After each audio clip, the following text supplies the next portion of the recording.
Let me ask you a question. It's perhaps the most important question you will ever answer.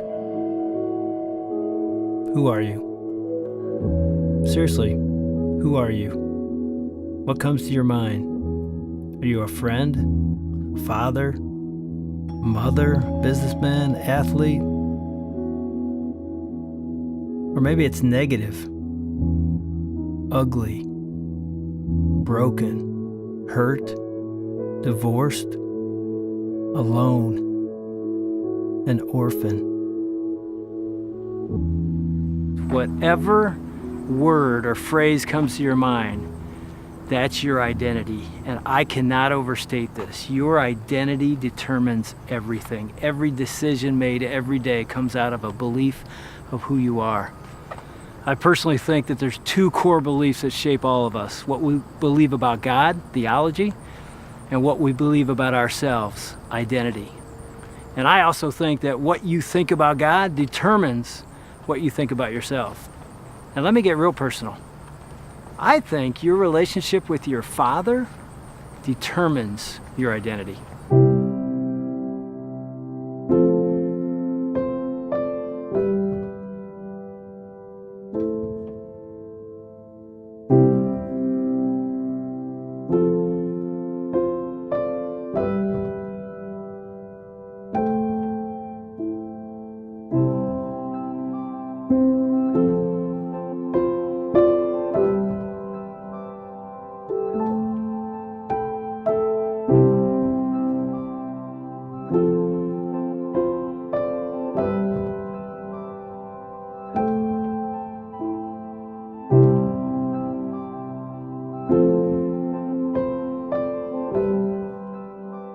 So how does our relationship with our Father shape our identity? So if you had a dad who was there, present in your home, speaking words of life and love and value and significance to you, man, that's going to shape your identity to be a real positive one. Yet if you had a dad who wasn't there, or when he was there, he was negative and critical and condescending to you and took away all your significance, guess what? That's going to shape your identity in a very negative way. You know, my dad walked out of my life when I was 7 years old, just a little boy. Mom and dad divorced. He was my life, and he walks away. And though I didn't know it at the time, my identity was so tied to him, feeling like he loved me, but he was now gone. And so I felt unloved, and guess what I did? I went on a search. All of us go on a search to find identity, to find significance. And I found that I was pretty good in sports, discovered that in high school, and so I was cheered and applauded by that, respected for that, so that became my identity. I ended up going to college on a full scholarship to play football, and by the time I was done playing college football, I ended up in the record books and in a couple Hall of Fames in my college and high school. And so my identity was Dave Wilson, college quarterback, conference, all-conference quarterback, record holder. And yet I didn't realize that was who I thought I was. I get married after college. Ann and I are in our first year of marriage. We're in our first job outside of college, and I was no longer playing any kind of sports. And so I'm being introduced, dinner parties, different places, and they would say, "This is Dave Wilson." And there was nothing after that. It used to be Dave Wilson, all-conference quarterback. Now it's just Dave Wilson. And so I didn't know who I was. So I went to Ann one night. I can't believe I'm telling you this. I was so embarrassed. I said, "Honey, they don't know that I was good."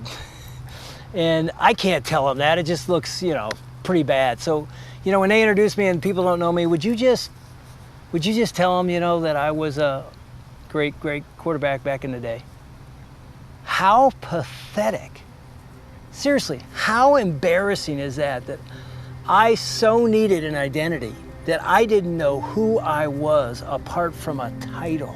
And I actually asked my wife to tell people he was really important, he was really good one day. I had no idea what my identity was as a man.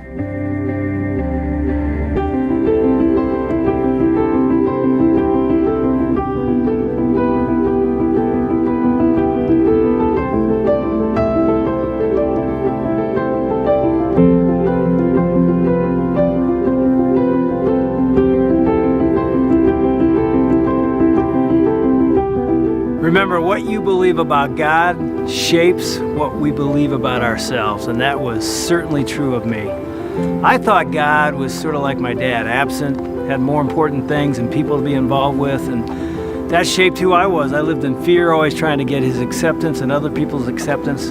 But guess what? I was wrong. That's not what God's like at all. I found out through the Bible and through Jesus that God is actually a God who loved me. He adores me. He adores you. In fact, he proved it by sending his son Jesus. And in Jesus, when a person surrenders to Christ, as I did, I find a brand new identity. I'm now in Christ. In fact, the Bible actually says, the book of Romans, that we go from a person full of fear to adopted as a son or daughter of God. When we trust Christ with our lives, we get a new father and we get adopted into a new family. And I'll tell you what, that absolutely changes everything.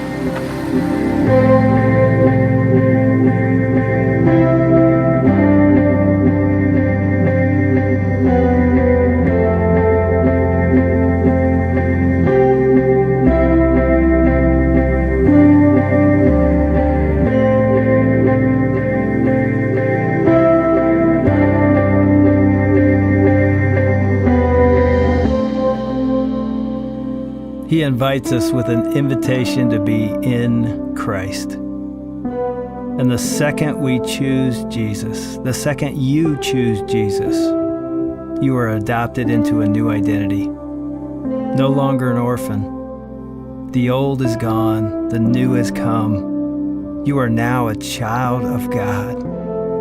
You are loved. You are adored. You are cherished. You are whole. There is hope. There's a future. You are a son or daughter of the King. And he's not just a king, he's the King of all creation. And this King can be trusted. He can be loved and worshiped. He will never leave you. He is with you always. For it is in you that he resides. This is a brand new identity, one that cannot be earned or bought, only received. It's a gift, offered to you as an invitation. So let me ask you one more question. Are you ready to come home?